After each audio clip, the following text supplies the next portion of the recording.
you're using the Palestinian cause as an excuse to take the resources of Iranian people and build your Shia empire in the region. And you defending the Palestinian people is just an excuse to steal from the Iranian people to build your Shia empire in the Middle East, right? That's what they that's what they see.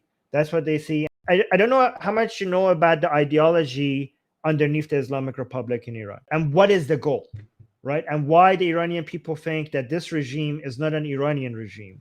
It doesn't. There's nothing Iranian about the Islamic Republic, right? I mean, if you look at IRGC, they don't mention the Iran is not mentioned in the name. Iran is not mentioned in their statements. Iran is not mentioned in their goal. Everything is about the revolution and Islam. It's about an Islamic revolution, and they are revolutionaries. Here's let me to understand the ideology underneath the Islamic Republic. Here's an important question that you have to be able to answer, right? Why does the Islamic Republic consider itself to be revolutionary, even though the revolution is over? The revolution was in 1979. So the dynasty, there was a Pahlavi dynasty. They toppled the Pahlavi dynasty. So now they're in charge. If you're a revolutionary, if your revolution is successful, after the success of the revolution, you have to stop being a revolutionary. You have to be anti-revolutionaries now, and you should stop being a revolutionary yourself. So why is the Islamic Republic consider itself to continue to still be revolutionary? Why do Because they it's a think that they're pyramid still in the scheme. middle of a revolution? Hmm? It's a pyramid scheme. That's why. The revolution is not over because the revolution was not against the Pahlavi dynasty. The revolution is against, in their mind, this world order.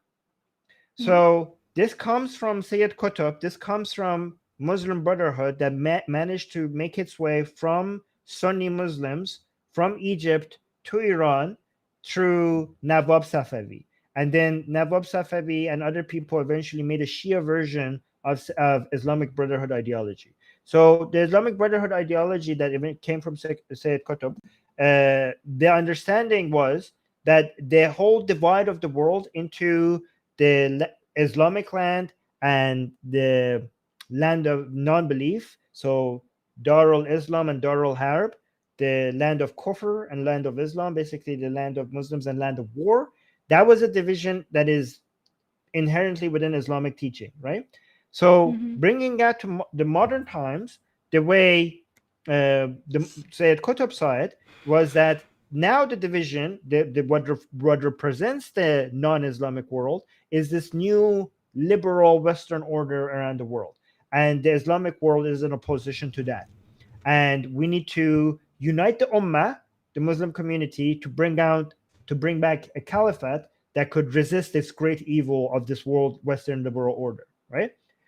Shias took that like through Nawab Safavi, which eventually that ideology led to the 1979 Islamic Revolution in Iran. Took that ideology and took the Ummah and Caliphate concept, and they turned it into the Ummah and emomat concept. So Sunnis believe that they want a world or Islamic world order called the Caliphate, but Shias believe that they want a world order called an emomat. So they don't believe in the Caliphate. That's a Sunni concept. They believe in imams instead of caliphs. So that's what they want to do. They see that, you know, how we have the Soviet Union and the West. That was two political blocks. In an Islamic mindset, and in a political Islamic mindset, the two main powers in the world should be the Western liberal order and the Islamic one. So the Soviet Union, the communism failed. These are the two powers that should be against each other, and eventually the Islamic one should win. Right. So the 1979 Islamic Revolution was the first step, basically, to take the representative of this world liberal order, which was the Pahlavi dynasty, removed from Iran. And Iran doesn't matter. Khomeini himself was very anti-nationalistic. He hated even mentioning Iran.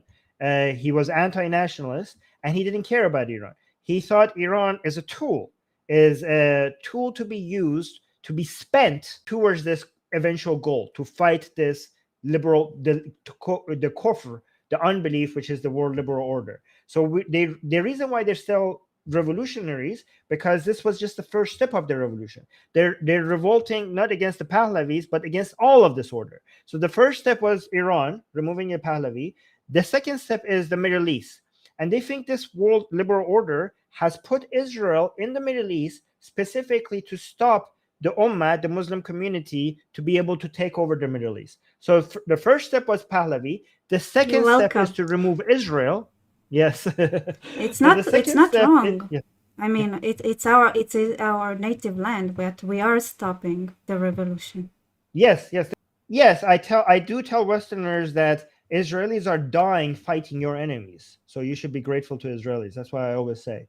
But uh, so they want to remove Israel. They think that to create this ummah, the emomat in the Middle East, Israel has to be destroyed. So the next step is to remove Israel, and the eventual goal is the whole world. The whole world, like the final boss is the United States, right? So Pahlavi's first, Israel second, and eventually, if they win one day, they will basically destroy. They turn the White House into a Hosseiniya. That's what they sell. They claim at some point, right? So they are revolutionary as long as Islam has not taken all over the world. They will remain a revolutionary. So that's the whole goal. That's what the step-by-step process is. And this is why the Iranian people recognize that these people are not for Iran. These people are using Iran towards a goal that is beyond the borders of Iran. And they think that Iran is being wasted. Iran is every second that these people are in power, we're losing decades of opportunities because everything that is for the Iranian people is being spent on this dream of basically Islamizing the whole planet and basically preparing the world for the coming of the Mahdi. He will basically do that final step. Like, so the Mahdi, the 12 Imam of Shias, when he comes back, he requires an army, he requires a country, he requires a government. So basically, they're preparing, Iran is being used for preparing the resources and the army that he needs to be able to basically dominate the entire planet. And I mean, imagine how, if you're Iranian, imagine what it feels that the dreams and hopes of you and your children are being wasted for such an ideology. It's Iran had so much We potential. feel it physically, you know. Yes, yes, yeah, yeah.